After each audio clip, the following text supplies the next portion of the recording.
One of the justifications for calculating cost in spite of that difficulty is that you could use that information in order to set prices. This is a widespread conception, but I would call it a preconception, and I would like to show you some reasons why you can't really use cost and you should not use cost in order to set prices. The reason one that I want to point out is the mere impossibility of doing this. So, of course, I don't deny, I won't challenge the idea that price should be more than cost.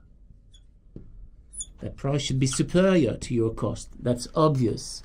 But just putting that in equation doesn't really help you to set a price. Of course, when people want to set a price according to their cost, they will consider an equation like this one. Price equal cost plus the expected level of profitability.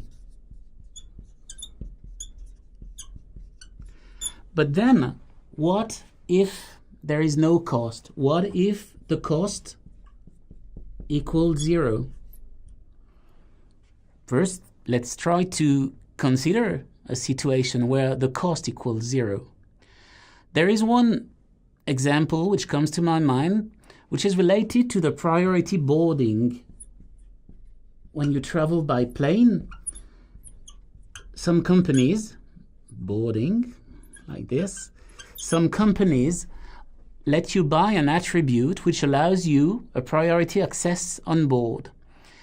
That's the case for some companies which are said to be low cost. In fact, they are above all low fare. But even the conventional companies are beginning to sell things which before were just for free or which were not even offered. And so if we consider priority boarding, the cost for the company to let you access on board first, well, it is 0. But it doesn't mean that the value for the client is 0. Every day, many people buy such attributes. Why? Because they don't want a rush when they embark. They want to find room for their luggage. And also, maybe the most important thing, especially if you travel for business, is to disembark first, because you save a precious amount of minutes. So you see that if that cost is 0, you can't use that information in order to set the price. You will be forced to ask yourself, what are the people's willingness to pay for such an attribute? And the cost will be totally useless. I will come back later to that question of willingness to pay and value perceived. But in that first example, costs are really useless just because there are no costs for certain offers. If you think, for instance, also again to airlines now offer you the possibility to pay to get certain seats which have an extra room for your legs.